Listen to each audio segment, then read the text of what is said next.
Jeff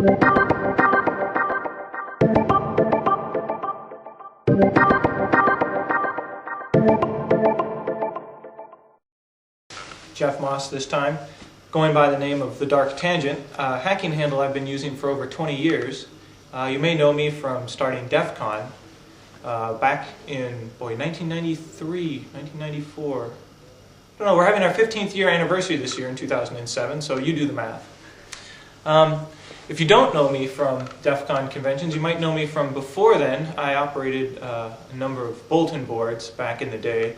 They were all FIDO messaging networks back before the internet was really popular. And what you might not know is the history of DEFCON, where it came from. So let me tell you a little story. Back in the day when everything was dial-up, 300, 1200 baud modems, store and forward messaging systems like the FIDO protocol, everybody operated bulletin boards around the world. And the bulletin boards were loosely affiliated into networks. And the networks I'm talking about are mostly hacking and phreaking and information sharing networks.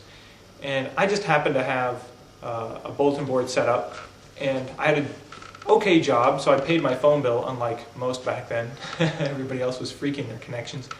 And so I became a big hub for 11 of these international networks, HackNet, PhreakNet, PlatinumNet, HitNet, all these different networks from back in the day. And because of that, I was connected to pretty much all the communication that was going on in the underground that was active in those days. And one of the networks, PlatinumNet out of Canada, his dad was moving on to a better job, and he wanted to throw a party for everybody to say goodbye to them, all the people who made up this PlatinumNet. Well, since I was the US hub, and most all the dial-up users back then were all Americans, he wanted me to help organize it and wanted to do it in the States. And so we talked a little bit, and I decided we should probably do it in Las Vegas. And right about the time we were finalizing the details, his dad took the job early, moved, disappeared, never heard from him since. So I was stuck holding the bag. I had to do this party. And since I was already the hub for these 11 other networks, I just invited everybody. And back then, the internet was getting more popular, more than just college students. And so I got on IRC and I invited everybody on Pound Hack, Pound Phreak. Back then there was only one Pound Hack and only one Pound Phreak. And then I dialed up all my other bulletin boards I knew of and announced it there. Sent faxes to everybody. I sent faxes to the US Secret Service telling them we're coming, the FBI, everybody. I was just telling the world we were doing a hacking show in Las Vegas. I figured they were going to figure out one way or the other we were going to be there, so may as well give them the heads up and be really upfront about it. Plus it would sort of force a reaction out of them. So we picked Las Vegas, or I picked Las Vegas, because I'd never been to Vegas, and if this show was a total failure, I wanted to at least be bankrupt and sitting by the pool with a foofy pina colada drink with an umbrella in it. And for some of you who know the history of the word DEFCON, it was also used prominently in the movie War Games. And the main character in War Games lived in Seattle, and the city he decided to nuke was Las Vegas. So there's a little bit of a backstory there. So also for you phone phreakers, DEF is number 3 on the phone. So I had a little tie into DEF number 3. So comes time for DEFCON. We've got like maybe 100 people showing up at the door. We're accepting only cash.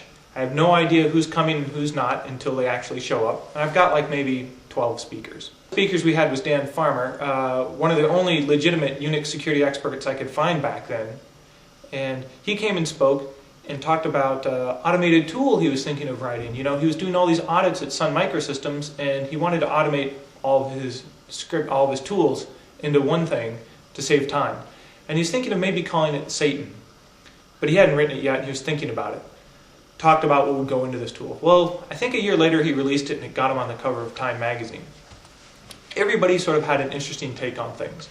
And the show was a success. We went from, say, 100 people the first year to 200 the next, 300 the next.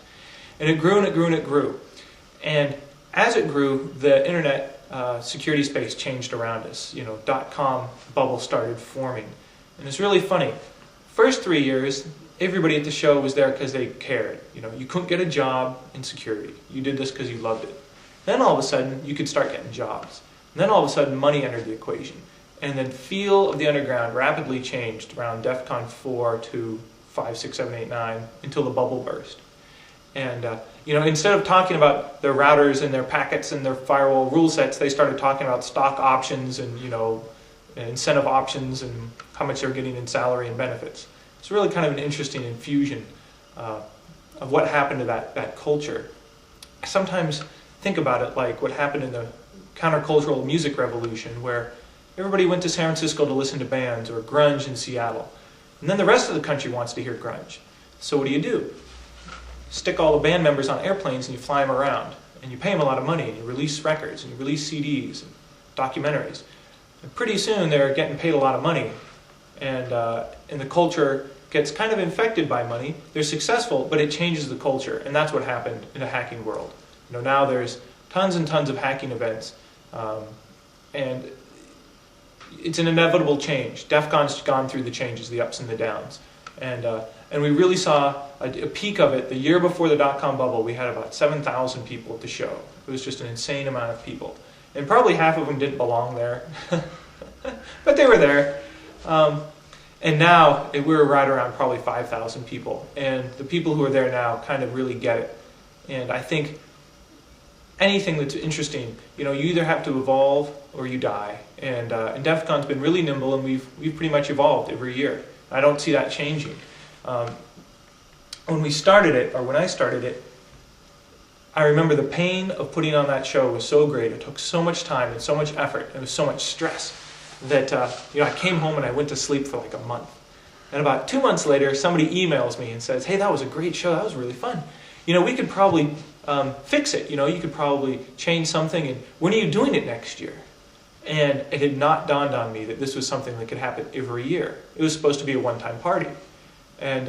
But that got me thinking, yeah, I could do this again, and I could make some changes, and I could invite different speakers, and I could probably use a better printer to print out my program. Sure, I'll try it again. And then it was so much pain. I was like, never again. And this has been happening for 14 years. Every year you want to improve it, and every year it's totally painful. But now we have a huge core of supporters. We have over 30 or 40 people who help us put it on every year. And it's taken on its own life. Around DEFCON 3, the show got so big, so many things started happening that, as the organizer, I don't know what's going on. I look to my friends to tell me what happens at my own show, because you just can't follow it all. Too much crazy stuff's going on.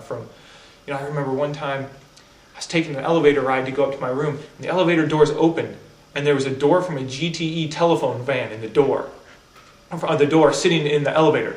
It's like, ooh, that can't be good. The doors closed.